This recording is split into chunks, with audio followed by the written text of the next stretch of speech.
If you're new to the channel, Car Mad Dad is in the process of becoming a 100% non-for-profit charity. That means your likes and your subscriptions can go a real way to making a real difference in people's lives. So if you like what you see, hit that like button, give me a subscribe, and I look forward to seeing you guys soon.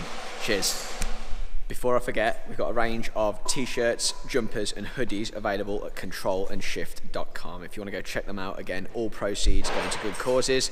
This one happens to be a favourite of mine, black jumper, but go and see what you like, and thank you again for the support. I'll put a link in the description below. Cheers.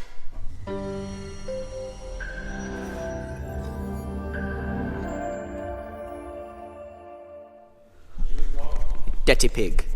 Hi guys, welcome back to Car Mad Dad. You join me here at Suspension Secrets. We've got Matt and Tom hard at work in the background on the M2 Competition, installing the Ohlins suspension, dampers, race and track setup. For those of you who know the channel and have seen us previously, you'll be aware that the car is currently running an Eibach spring and spacer setup that was installed at Motech over a year ago now, and I've been really happy with that setup. It's worked really well, really came good on track.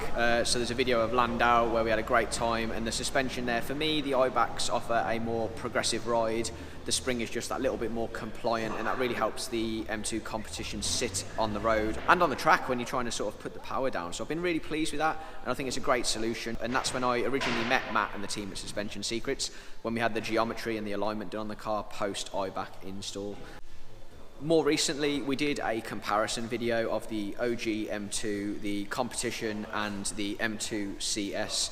And while we were filming that, I had a chance to experience the M2 CS, and the want was real almost immediately. It's a fantastic car, just obviously with a very large price point, and rightly so. It wasn't necessarily, the want didn't really come from it being the Mecca or the newest model, or even the carbon ceramic brakes, the extra carbon or the hood, which is beautiful. The want came from the suspension adjustment. So it's the first M2 with adjustable dampeners inside it, and that really showed.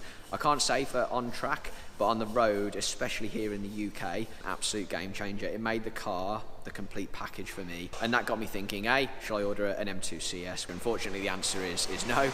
And B, is there an aftermarket alternative, which means that I can run the car daily? I do over 10,000 miles a year in the Competition, as some of you may know, and then get it to the track and still have the fantastic ride and experience that the M2 is sort of for, really. So I'm trying to have my cake and eat it. I did some research into that. Do that sort of research, you'll find out that people like Chris Harris have done things at Lichfield with Bilstein and a really trick setup there. But the other alternative that I came across after doing some more research was a company called Ohlins. Ohlins, or Swedish Gold, as they will now be known, have a very, very rich history of high quality products in suspension. In particular, they have a huge amount of world titles to their names and deal with some really, really special companies. So if you go to Mr. Koenigsegg for him to build one of their cars for you, you end up with Ohlins inside there. If you go to Singer Porsche in California and part with a couple of £1 million for your very beautiful, very bespoke car, and you opt for the enhanced chassis package, you have Ohlins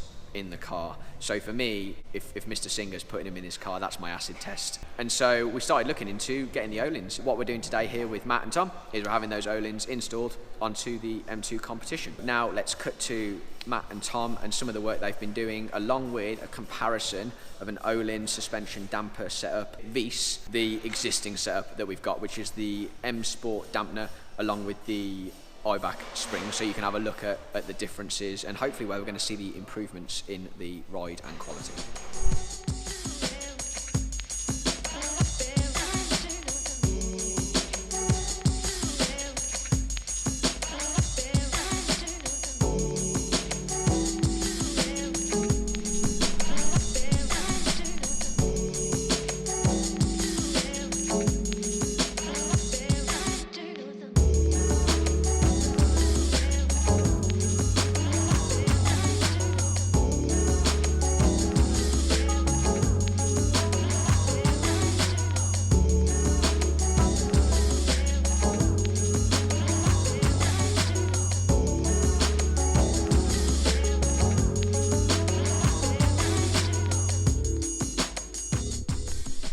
Right, let's go over to Matt and have a look at the work he's carried out on the M2 so far. We've got the suspension side by side so we can do a bit of a comparison. For those of you who've seen the videos before, you'll recognise Matt. If you don't, this is Matt.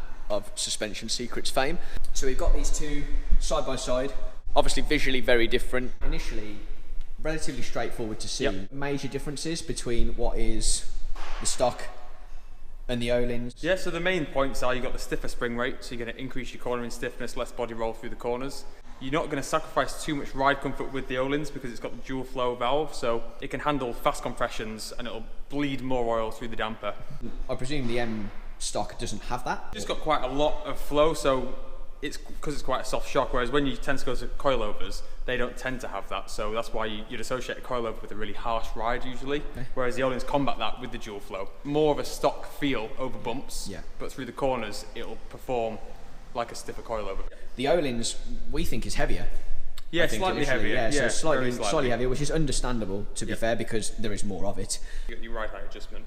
Ride height adjustment. Ride height, you've also got bump to droop ratio setting as well, so you can tune the position of the damper inside when you've got the ride height set. So that's quite important to getting the bump to droop ratio perfect. And these are the road and track coilovers. Yeah, so initially exactly. when I think coilovers, I think super firm ride ready for track. Yeah, they're as close as you can get to having the comfort on the road and still perform well on track. Yeah. They're a really good sort of middle ground. Comparison to what I've got set at the moment. So this is the standard with the Eibach spring. What should I expect day-to-day road handling once we're set up? So you remove a lot of sort of the crashy feeling over bumps, because what happens when you fit the lowering spring is you lose that bump compression out the damper because you're just sitting it further down inside the body, whereas the coilover is designed for the ride height we're going to set it to, so you never run out of that bump travel, so it's never going to lock up. You also get the bump and rebound adjustment, so we can fine tune how the car handles through the corners, whereas before you're stuck really with the stock damper as to how much you can make it feel on corner wrench, corner exit. Whereas with the Ohlins, we can fine tune that to get it working really nice for you. Thank you very much. If you haven't seen Matt before, he's got a game-changing website, which I think attracts thousands of hits a month anyway from specialists all over the world. He sets up race cars, he builds race cars. You're not really allowed to see those, they're top secret. So if you've got any queries, questions, they're building some a really sexy Lancia race car, aren't you? Yeah, currently away for paint.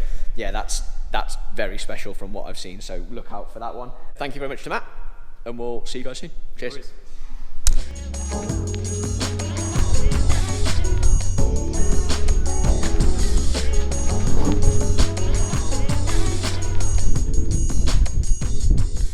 Right, here we go.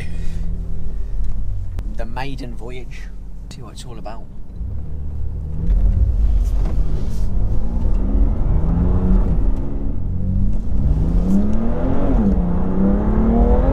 Oh wow. So, although you can't see this is a bumpy B road, and the car's immediately I can tell you the car's gliding over everything. Okay. Stick the front end in. Okay, that's very positive. Okay, that was a big bump, and although I heard it, I didn't feel a huge amount of it. So it's putting the power down really well. There's almost a bit too much information to take in. Okay, I'm going to have to come back to you on actually what this is like. Thanks to Matt for his time, for his efforts, and I promise I will check in with you guys soon in the next week or two with a bit of an Ohlins upgrade update to let you know how it's gone. But let me tell you, initial impressions are pretty positive. But that's all from me. Thank you so much for tuning in, always appreciated. Check in a week or so and we'll have a proper update for you, but until then, take care. I'll see you guys soon.